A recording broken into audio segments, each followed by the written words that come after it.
Best of r/Choosing Beggars episode 15. So this story happened last week when my parents had their 25th wedding anniversary. I was sitting with some family members talking about sports, cars and our jobs, and in comes the CB, my sister. She immediately starts complaining to everyone that she needs a new phone because her died, and they are too expensive. I tell her that I still have an unused Samsung Galaxy A5 at home that I won in a raffle last year. My sister looks at me disgusted and tells me I should take the A5 myself and give her my Samsung Galaxy S10 I got with my phone contract. I get a new phone each year if I pay a little bit extra for some newer models, which I don't mind doing. I told her I wasn't going to do it because I am not the one needing a new phone. She is, and if she wants a new model she should buy one herself or be happy with the free one I am willing to give her.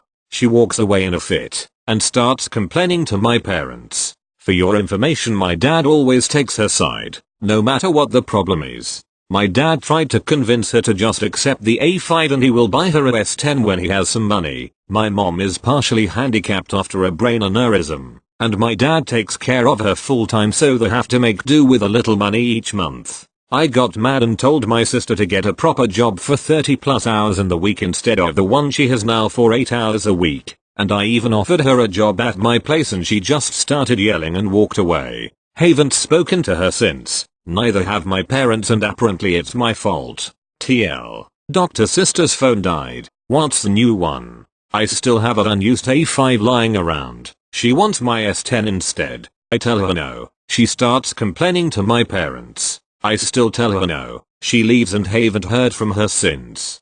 Dad blames me. Thank you. Next. So, I work at an op shop. One of the most annoying types of people are the ones that come in, get a single item worth less than $5 and then ask for a discount on it. This is not something essential, but an ornament, game, toy, or decoration. I say no. Then they'll inevitably ask to see the manager. At that point I say, I'm not going out the back to get a manager who will tell you the same thing over something that's worth less than $5. You are wasting my and her time.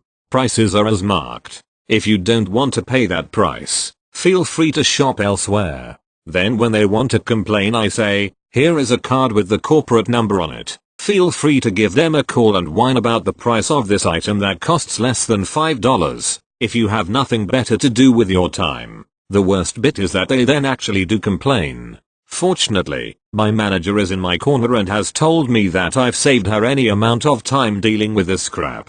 Corporate isn't happy, but they never are. Thank you. Next. This was told to us by the stranger who happens to be a friend of my mom from high school. Let's call stranger Ted. Ted is in line at the supermarket behind CB waiting for his turn. CB has a full large cart with imported items. We aren't in the US and her total comes to a little over $200, so she goes into her wallet and is shocked she didn't have enough cash on her. The logical thing would be to either cancel the transaction or get only what you can afford, then proceed to do the walk of shame. CB looks over at Ted and goes, in English, this is really embarrassing, but could you help me out? We can discuss me paying you back when you've finished checking out. Now, Ted recognized CB as an old classmate's ex-wife. She was known to be very mentally unstable, and though he would like to help, he refuses. CB goes on a rant how he was so selfish not to help a lady in need and that he should be ashamed, and threw in a "you have no idea who I am." In which Ted replied, I know exactly who you are, CB. Tell me, what lunatic fills their cart up at a supermarket without knowing how much money is in their wallet and has the gall to ask a stranger to pay for their $200 tab? CB continues to make a fuss to the point she is dragged out of the supermarket and even asked security, do I still get to keep my groceries? They're already scanned. Thank you. Next. This year my hospital is giving every employee a $500 Christmas bonus for the first time ever. CN. Choosing nurse. On. Other nurse. I was in the break room eating lunch and a couple of nurses were at a separate table talking about the $500 bonus we were getting. At the same time, one of our cleaning people were taking out the trash. As soon as they left, CN, what really makes me upset is that we don't get a larger bonus than say the cleaning people. We make more and went to college, I think we should be getting more. It doesn't make sense. Overhearing this I couldn't let it go and said, well, I think it's a good thing. They probably had a set amount of money to give and just wanted everyone to be equal. Plus they probably need the money more than we do. To them it's a much bigger deal and I for one are happy for them. CN whips her head around but before she could say anything on says yeah I agree. To them it's probably a whole paycheck. It probably helps them out quite a bit especially with Christmas coming up. CN does a complete 180 and says I mean yeah it will probably make a difference to them and then she promptly changed the subject. Thank you. Next. Don't judge please this is my first time. I promised a friend named Rosemary that I will treat her to dinner at a local pizza joint. Unfortunately when I was about to go to the restaurant, I came across with another friend who is a definition of a CB named Make. For reference, Make wants us to treat him for dinners and snacks and don't contribute. He was just fired from his job recently because of tempering. So at the moment he was penniless and was very happy when we ran into each other. At that time I just got paid for a big commission so I invited Rosemary for dinner and watch movie afterward. Rosemary and Make used to be co-workers so I mentioned it to him and since I am mostly a generous person so I invited him to dinner to share it with us.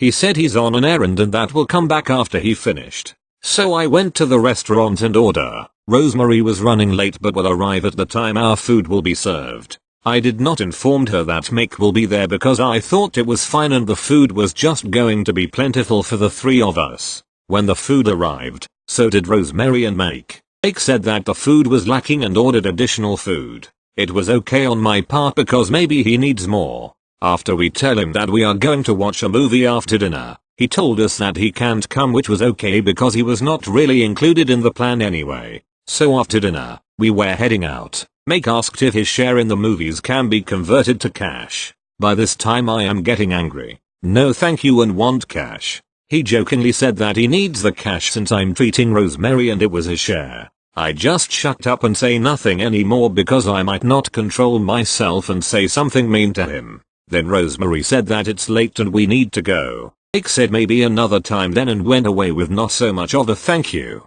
I did not enjoy much of the movie because I was fuming. Needless to say we are not friends anymore. Lesson learned, never ever be friends with freeloaders. Thank you. Next. Back in high school, my best friend was in special ed. Honestly, he didn't have a learning disability or anything. He just had a big personality and teachers didn't know how to deal with it. But I digress. Every day at lunch, I would sit at a table with him and his entire special ed class. There was one kid who sat with us. Let's call him Roy. Now I'm not gonna lie, Roy could be pretty annoying by making awful sex jokes and writing even worse metal lyrics. But overall, he was a nice kid. Occasionally, I would go over to his house and met his parents. Let's call them Mama and Mr. Mullet. Mama Mullet would nag everyone all the time about everything, while Mr. Mullet would smoke weed and admire his rock collection. Yes, he collected rocks and geodes and even claimed to own a piece of the moon.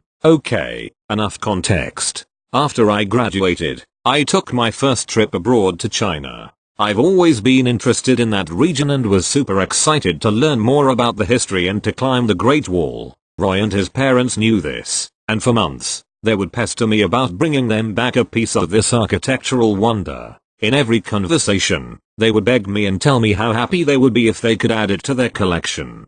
Never mind that it is one of the wonders of the world or located within an increasingly totalitarian police state. I had to break off a chunk of the wall and smuggle it back to the States. Yeah, okay, the day finally came. It was nearly 100 degrees Fahrenheit and humid as hell. I set off, step by step, scaling uneven ground in a mob of tourists. Despite my burning legs and the bubbling puddle of sweat I ventured onward feeling increasingly elated as I climbed up the barrier that had repelled barbaric nomads centuries before. And, then, I heard Mama Mullet's voice in my head, just break us off a little piece. Knowing how happy it would make them and Roy, I scoured the ground for something, anything, and discovered a tiny pebble lying loose in a guard tower. Victory. I tucked it away in my pocket, anxious that Chinese border patrol would interrogate me and I'd have to call my parents from a dimly lit, piss-soaked cell before my organs were harvested.